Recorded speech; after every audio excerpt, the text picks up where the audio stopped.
Hello friends, Sarkar cook and blog চ্যানেলে আবারও সবাইকে স্বাগতম। আজকে আমি চলে এসেছি আরও একটি দুর্দান্ত রেসিপি নিয়ে। আজকে আমি তোমাদের দেখাবো চিকেন মোমো।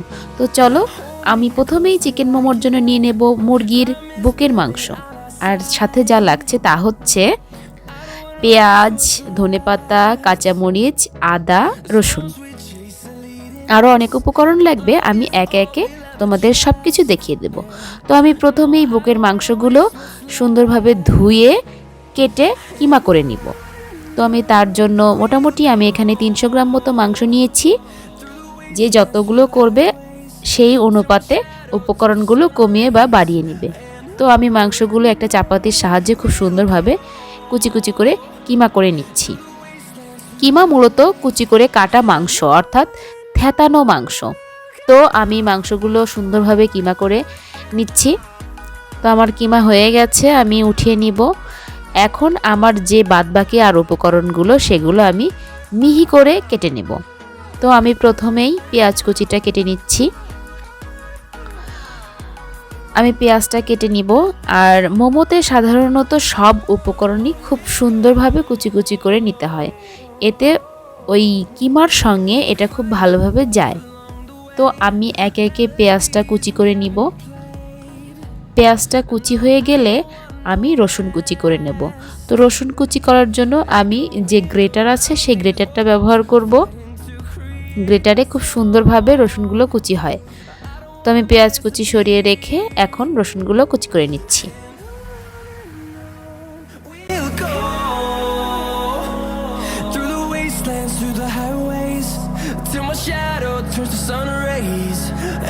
তো আমার রসুন কুচি হয়ে গেছে, আমি এখন আদাটা একটু কুচি করে নিচ্ছি।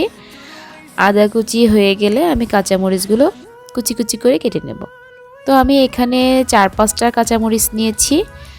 অনেকে ঝাল কম খায়, যারা ঝাল কম খাবে তো আর একটু কমিয়ে দেবে। অবশ্যই এখানে আরও গোলমরিচ পড়বে। তো আমার সব উপকরণ কাটা শেষ হয়ে গেছে। আমি এখন সেই কিমার মধ্যে পরিমাণ মতো লবণ দিচ্ছি। লবণ দেওয়া হয়ে গেলে আমি এখানে 1 টেবিল চামচ মতন সয়া সস নিচ্ছি।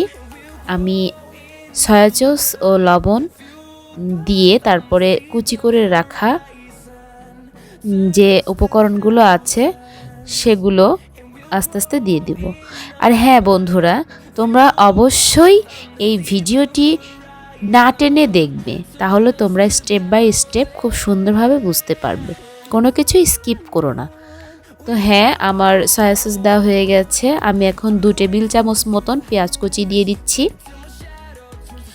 পেঁয়াজ কুচিটা দেওয়া হয়ে গেলে আমি এখানে 1 টেবিল চামচ মতন রসুন কুচি দিয়ে দিব। তো রসুন কুচি দেওয়া হয়ে গেছে, আমি এখন আদা কুচি দিচ্ছি। আদা কুচি দেওয়া হয়ে গেলে আমি এখানে যেটি ব্যবহার করব সেটি হচ্ছে গোলমরিচ গুঁড়ো। তো আমি রোস্টেড করে নিয়েছি গোলমরিচটা, সেটা একটু গোলমরিচটা রোস্টেড করে সেটা আমি থেতো করে এখানে দিয়ে দিব। আর সাথে কাঁচামরিচ, ধনেপাতা সেগুলো দিয়ে অ্যাড করছি।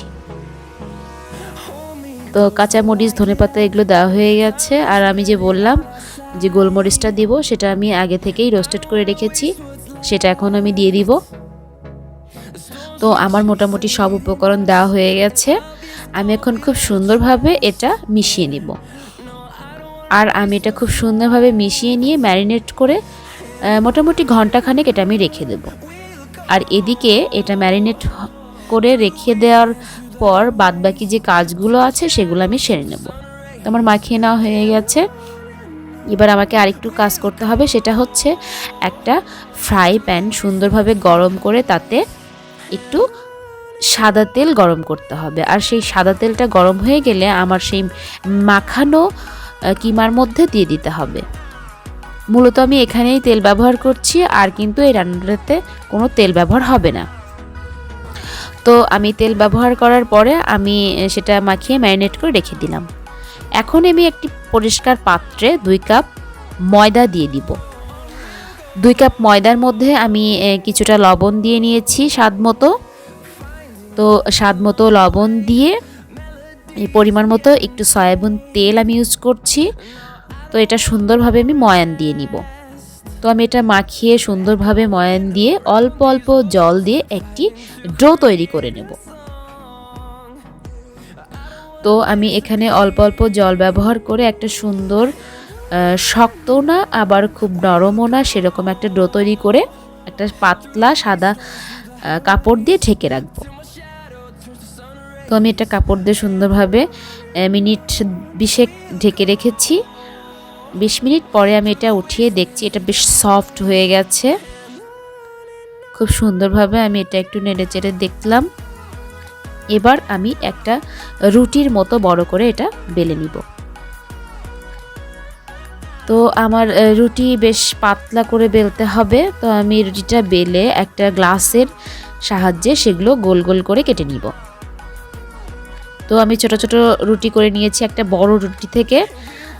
আর এদিকে সেই বড় রুটিগুলো একটু ময়দা ছিটিয়ে একটা প্লেটে আমি সেগুলো আগে করে নিব। তো আমি বেশ কয়েকটা করে নিয়েছি।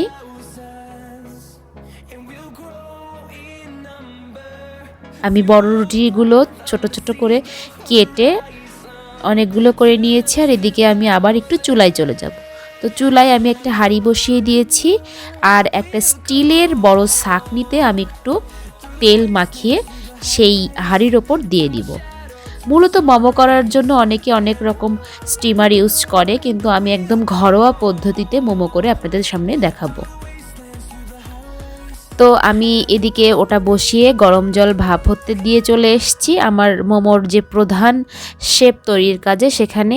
তো আমার যে পুরটা রেডি ছিল সেটা আমি সেই ছোট ছোট রুটির ওপর দিয়ে সুন্দরভাবে মোমো স্টাইলে শেপ করে নিব। চিকেন মোমোর যে শেপটা সেটা আমি তৈরি করে নিব। তো আমি এখানে অনেক রকম শেপেই মোমোগুলো তৈরি করেছি, তোমাদের যেরকম ভালো লাগে তোমরা সেটা করে নিবা। তো আমি পুলি পিঠার মতো করে কিছু করেছি, আবার কিছু আছে না যে আমরা ভেজিটেবল যে কচুরিটা খাই ঠিক সেরকম। তো আমি আমার ইচ্ছা মতন অনেক রকম শেপ দেওয়ার চেষ্টা করেছি।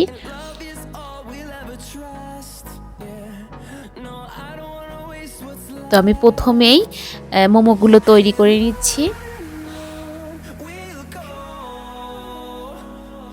তো আমার এখানে বেশ কয়েকটা মোমো তৈরি হয়ে গেছে। আমি গোল আকার দিয়েছি, লম্বা করে করেছি।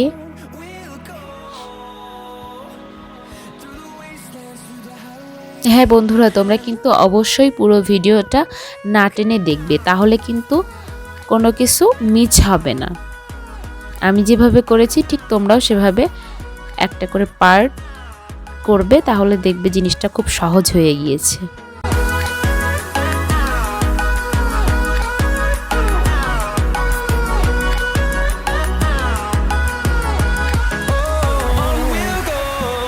আর অবশ্যই আমাকে সাপোর্ট করবে, ভালো লাগলে লাইক কমেন্ট শেয়ার করতে ভুলবে না। তো আর হ্যাঁ, আমার এদিকে অনেকগুলো মোমো হয়ে গেছে। আমি একসাথে সবগুলো মোমো তৈরি করে নিচ্ছি। এক একে আমার সবগুলো মোমো রেডি। আমি এখন চলে যাব আমার হাঁড়িতে। তো এদিকে হাঁড়িটা বেশ গরম হয়ে গেছে, আমি আগে থেকেই বসিয়ে দিয়েছিলাম। এখন আমি সেই ছাঁকনির ওপর আমার তৈরি করা মোমোগুলো এক একে দিয়ে দিব। আর একটু দূরত্ব রাখবো যাতে একটার সঙ্গে একটা না লেগে যায়। আমি একেবারে অনেকগুলোই দিয়েছি, তোমরা চাইলে আর একটু কম করে দিতে পারো।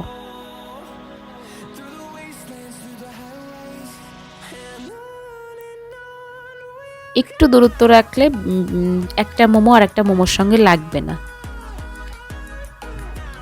তো আমার দেওয়া হয়ে গেছে, আমি এবার ঢাকনি দিয়ে ঢেকে রাখবো। এখানে 10-15-20 মিনিট পর আমি ফিরে আসব। তো 20 মিনিট পরে আমার মোমোগুলো একদম রেডি হয়ে গেছে। আমি নামিয়ে নিব মোমোগুলো।